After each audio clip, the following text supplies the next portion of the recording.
A graça e a paz do nosso Senhor e Salvador Jesus Cristo para você, meu irmão, para você, minha irmã. Eu sou o evangelista Reinaldo, um dos professores do CTPAV, Centro Teológico Palavra de Vida. A matéria que eu estou abordando é apologética cristã. Hoje vamos falar sobre dois ícones importantíssimos da apologética cristã, ou dois ícones importantíssimos para a apologética cristã. Vamos falar de Agostinho de Hipona e vamos falar também sobre Tomás de Aquino, cada um na sua época defendendo ali a questão da fé, a questão do Evangelho do Senhor Jesus, a questão da implantação do reino de Deus e acabando, não é? A própria defesa da fé, acabando ali com aquela questão das heresias que muitas vezes se levanta na comunidade cristã e também fora dela. Na aula passada, relembrando um pouco, nós falamos sobre a questão da própria semântica da palavra apologética, que foi defendida muito tempo depois, né? Esses homens, não só Tomás de Aquino, não só Agostinho de Hipona, não só Calvino, Armínio, receberam esse título de apologistas, né? Ou apologetas, como também defenderam a questão da apologia. Então, a apologia, ela acabou se tornando um termo comum, não só comum, como também aceito pelos autores e pelos escritores cristãos. Então, qualquer literatura que você pegar dessa época de Calvino, da época de Armínio, da época de Tomás de Aquino ou da época de Agostinho de Hipona, não é? Você vai ter aí a questão dos apologistas, os defensores da fé. Falamos sobre o texto basilar, que trata da questão apologética, que é na primeira carta de Pedro, não é? No seu capítulo 3, versículo 15 e 16, a parte A, que fala sobre a mansidão que nós temos que ter quando alguém pedir razão da nossa fé. Falei sobre a questão de que essa resposta precisa ser dada dentro de um padrão, de um contexto de educação, urbanidade, né? Para que a pessoa que está lá fora, perdida, tentando se encontrar, ela possa de fato, né, se interessar por esse caminho, pelo Evangelho do nosso Senhor e Salvador Jesus Cristo. Então, pavimentada essa primeira instrução, não é? Do chamado ali dos apóstolos, a gente vai falar um pouco sobre essa pavimentação aqui de caminho que a apologética fez. Eu gostaria de, na aula de hoje, tratar sobre outro texto que também é muito usado por autores e por escritores de literatura cristã, com referência ao texto, ao termo apologética, que é Filipenses capítulo 1, versículo 7. Você esteja aí munida com a sua apostila, foi enviada a você por PDF no grupo EAD, e eu já vou ler aqui o primeiro versículo bíblico para que a gente se situe aqui. Ele vai trabalhar como base aqui para o nosso estudo de hoje, né? Para a gente elucidar mais algumas coisas sobre a questão apologética. Filipenses 1,7, Paulo escrevendo à igreja de Filipos, ele diz o seguinte, em uma certa parte aí da sua introdução à carta aos Filipenses. É justo que eu assim me sinta a respeito de todos vocês, uma vez que os tenho em meu coração. Paulo está elogiando essa igreja, né?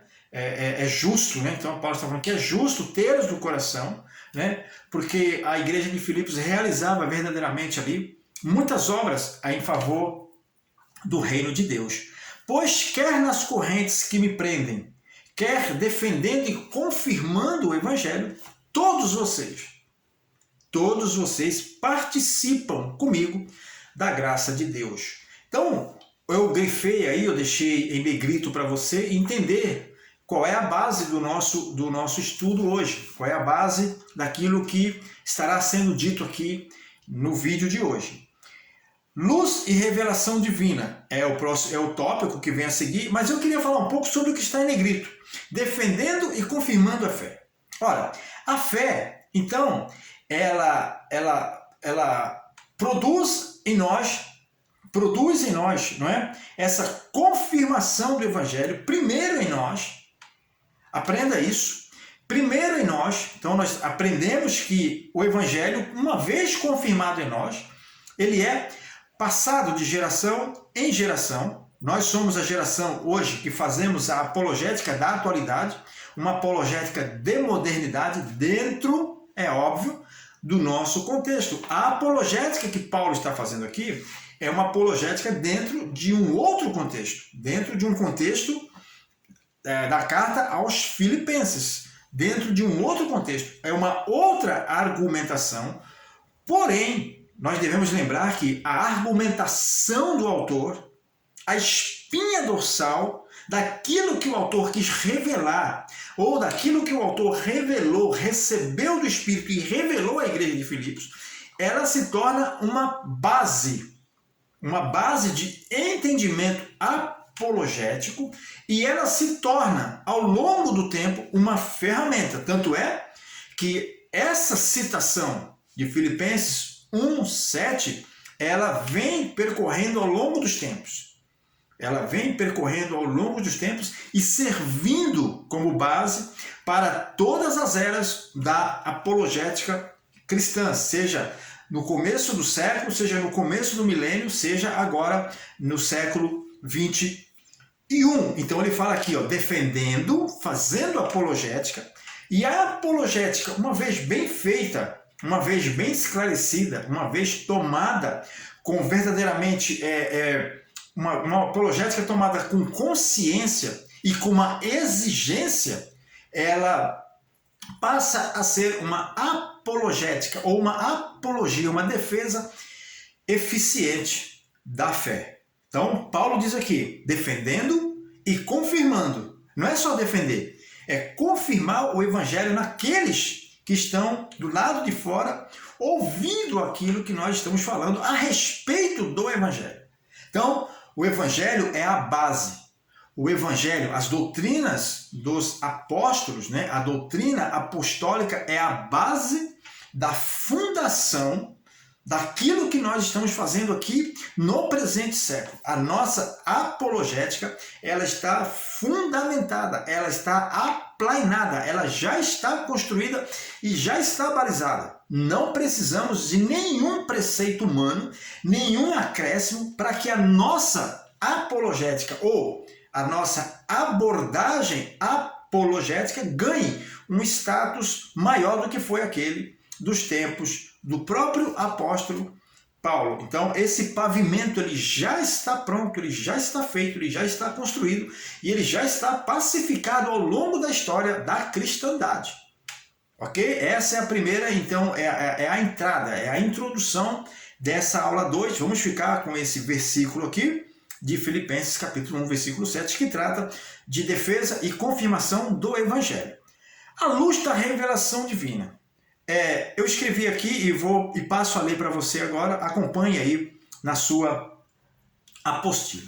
Se a defesa é um ato de reação, ao que de fato nós estamos reagindo? Toda ação, ela promove uma reação. Então, se a defesa é um ato de reação, ao que estamos reagindo? Alguém pode dizer, a nossa fé está sob ataques, ou seja, a nossa fé está debaixo de ataques. Algo está atacando a nossa fé.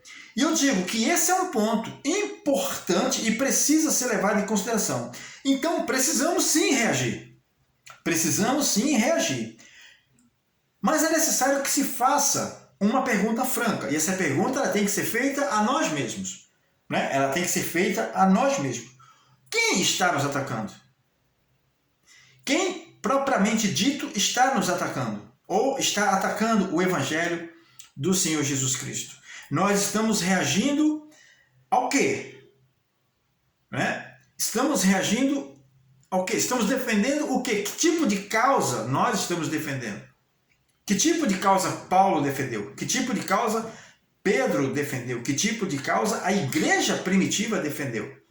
Para que nós hoje, né, nós que fazemos parte dessa grande comissão, lá de Mateus capítulo 28, qual é a parte que nos cabe dentro desse contexto apologético? Dentro desse contexto de defesa da fé, para que a confirmação do evangelho seja, uma vez mais, eficaz e seja consciente, pleno, tá? Consciência plena daquilo que estamos fazendo, daquilo que estamos defendendo, ok?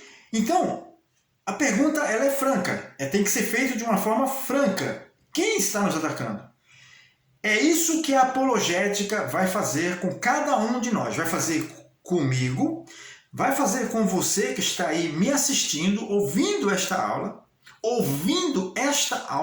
vai fazer com que você pense na questão de colocar a apologética como um instrumento de defesa da fé, mas antes você precisa saber o que é que você está defendendo. Então, a apologética nos leva exatamente para a linha de frente dessas questões.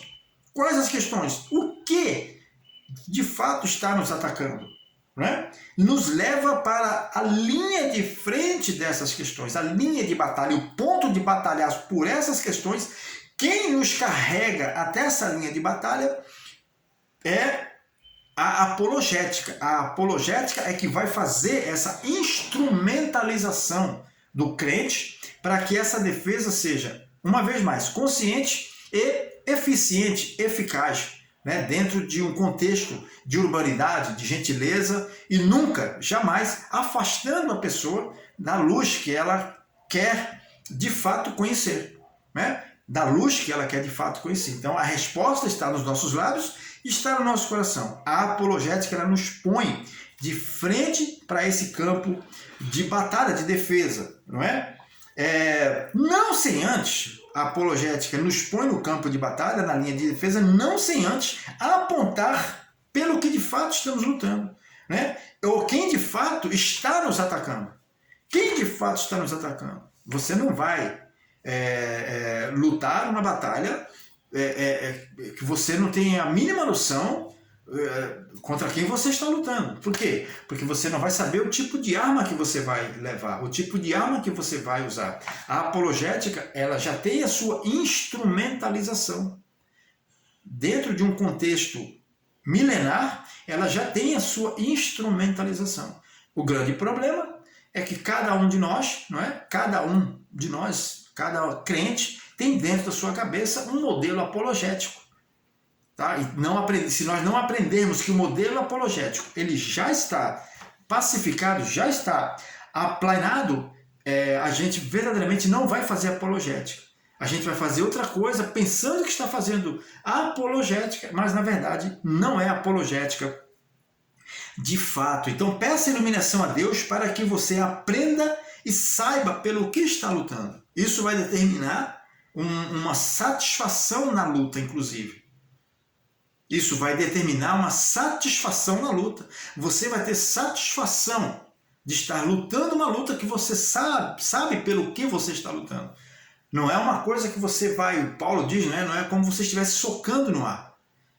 Você tem que, Paulo diz que sobrepujava o corpo dele. Não, você não está lutando, dando soco no invisível. Você não está batalhando, né, tirando uma espada para lutar contra algo invisível, ainda que o nosso inimigo seja invisível. Mas nós não devemos, como o próprio Paulo disse, desprezar os ardis do nosso inimigo. Então temos que conhecer o campo inimigo, para só depois entrar no campo inimigo.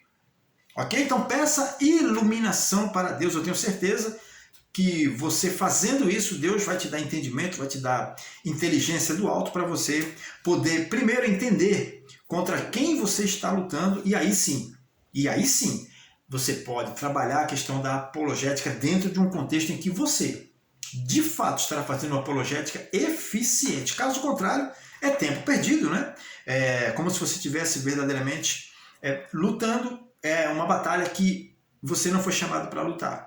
A apologética é uma batalha que a apologética é uma batalha que todos nós crentes fomos chamados para lutar, Só que essa batalha, nós já temos suprimento suficiente para organizar, digamos assim, a nossa ida e o nosso retorno desse campo, né, dessa frente de batalha.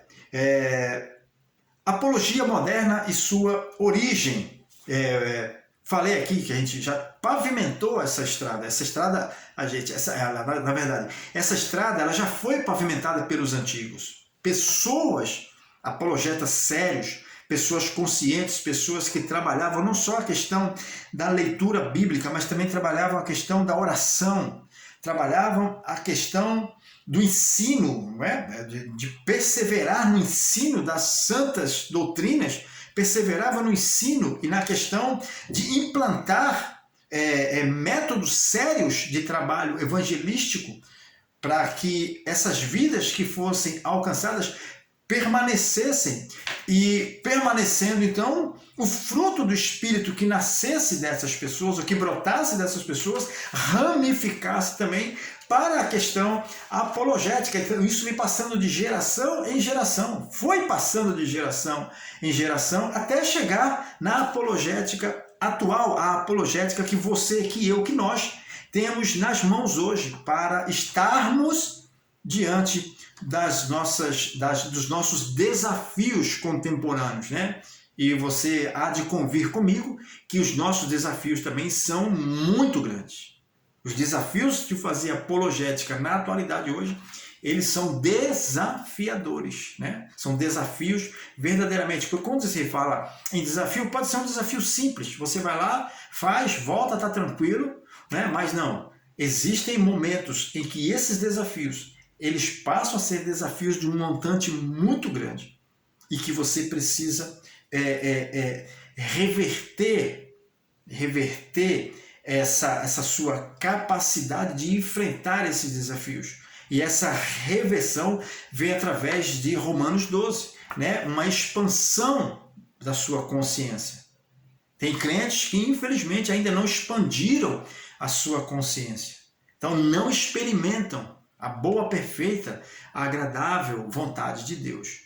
Então estão batalhando, estão dando murro, aí como nós colocamos no ditado popular, estão dando murro em pontas de faca. Uma via pavimentada, veja na sua apostila, se torna mais fácil de andar em relação a uma via esburacada e cheia de desvios. Isso é pacífico, né? Isso aí não precisa a gente falar. Uma pista pavimentada, né, asfaltada, é bem melhor de andar do que numa rua esburacada. Essa via pavimentada aqui que eu uso aqui na verdade, a apologética antiga, que culminou nessa apologética atual, culmina na apologética atual. Vamos ver isso um pontinho à frente aqui.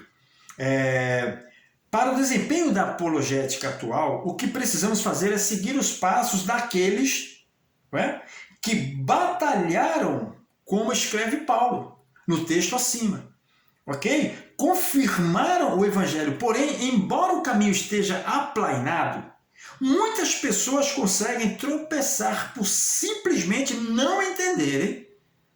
As pessoas tropeçam nesse caminho mesmo pavimentado por não entenderem como a apologética já tem os seus próprios mecanismos, tem os seus próprios meios. A apologética ela já possui os seus meios, já possui as suas ferramentas, ela já possui os seus instrumentos e a apologética nos instrumentaliza para que nós possamos fazer a defesa. Então a própria apologética que pavimentou essa via que nós estamos andando, e graças a Deus por isso, ela já possui os seus próprios mecanismos, a sua própria fórmula. Ela não cabe à apologética, tanto a apologética passada como a apologética atual, metodologias humanas para que se faça a defesa consciente, consistente e se tenha um resultado de eficiência naquilo que se propõe, que é o resultado final, que é trazer uma pessoa que está do outro lado, que está em trevas, para o reino do Filho da luz do Senhor Jesus Cristo. A introdução de métodos paralelos, ainda que bem intencionados, como já citei, na primeira aula eu falei isso, mais confundem do que, na verdade, trazem luz aos que estão de fora. Mais confundem do que traz luz, né? Aquelas pessoas que estão do lado de fora. Então, na primeira aula eu falei sobre Jesus Cristo, ali com Nicodemos, né? Na questão ali do novo nascimento. Nicodemos não entendeu a questão do novo nascimento, não entendeu o que Jesus estava falando com ele. Mesmo Nicodemos sendo mestre em Israel, ele não entendia essas questões espirituais. Então, houve uma explicação ali que o reino de Deus, ele só consegue ser concebido, só consegue ser visto e só consegue ser analisado por aqueles que estão do lado de dentro. Daí o novo nascimento, né? O reino de Deus, ele só é concebido, só é percebido, ele só é palpável para as pessoas que estão do lado de dentro. Então eu disse na primeira aula, o reino de Deus, ele só pode ser visto de dentro para fora. Não existe uma outra forma de uma pessoa enxergar o reino de Deus a não ser de dentro para fora. Dessa forma, Paulo diz o seguinte, que o evangelho do Senhor Jesus, para os que perecem, é loucura. Então, eles ficam, muitas vezes, perguntando para nós, como é que nós estamos dentro desse contexto. Então, é isso que a apologética se restringe a responder a essas pessoas que estão do lado de fora. Deus nos abençoe, que Deus nos abençoe a fazermos a apologética de uma forma bem racional, bem cultural, tirando aí toda essa questão do contexto cultural que se estabelece no nosso tempo e que se estabeleceu também no contexto de Filipenses capítulo 1, ou no contexto da carta que o apóstolo Paulo escreve aos Filipenses.